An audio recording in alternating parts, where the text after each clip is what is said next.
But talking about AI is like talking about the internal combustion engine without talking about petrol. The petrol for AI is data. So let me repeat that. The petrol for AI is data.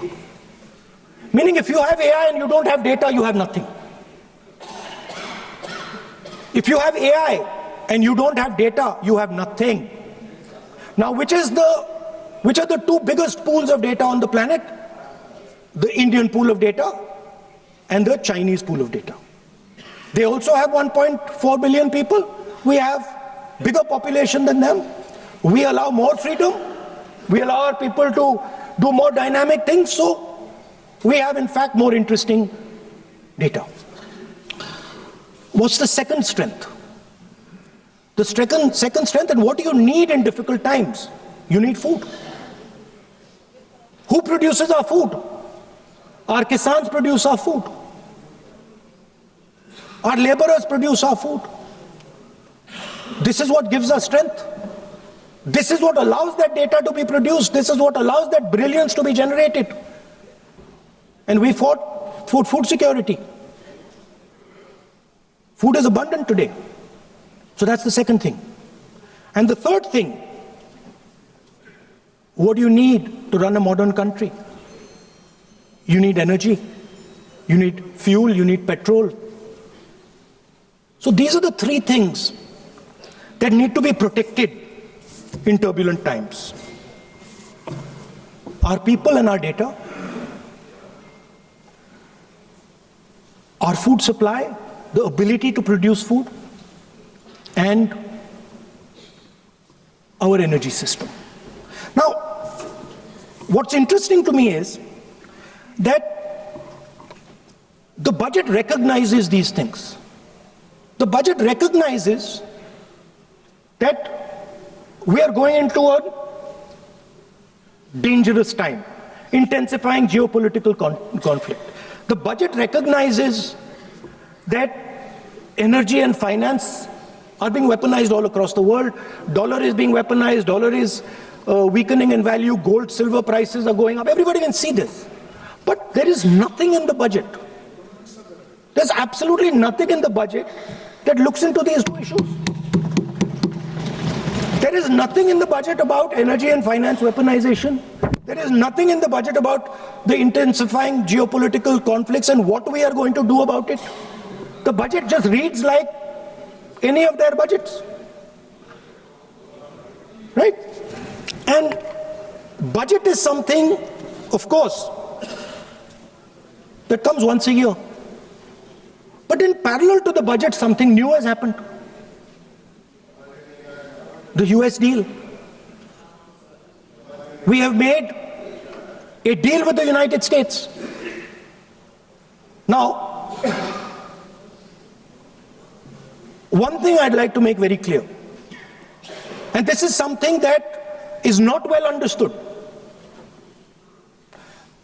In a contest between the United States and China, the single most valuable asset is Indian data.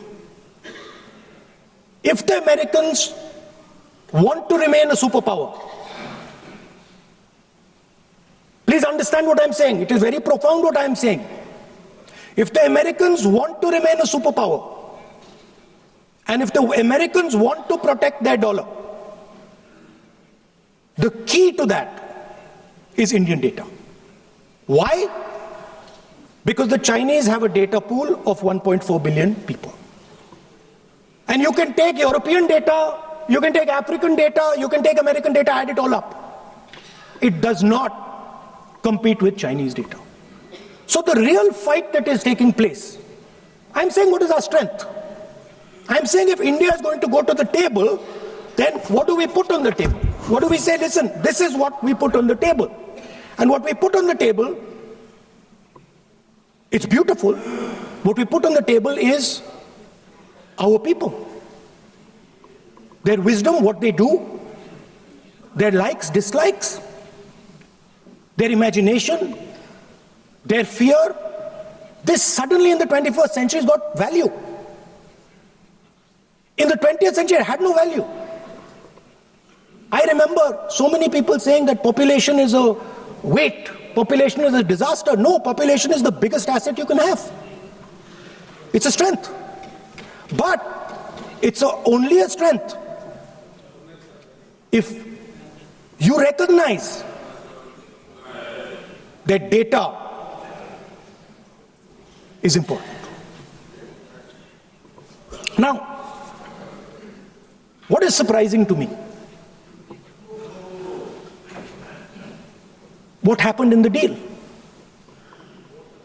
If the India alliance was negotiating with President Trump, I will tell you what we would say. The first thing we would say is, President Trump, the most important thing in this equation is Indian data. You want to protect your dollar? You want to protect your dollar? We are your friends. We appreciate you.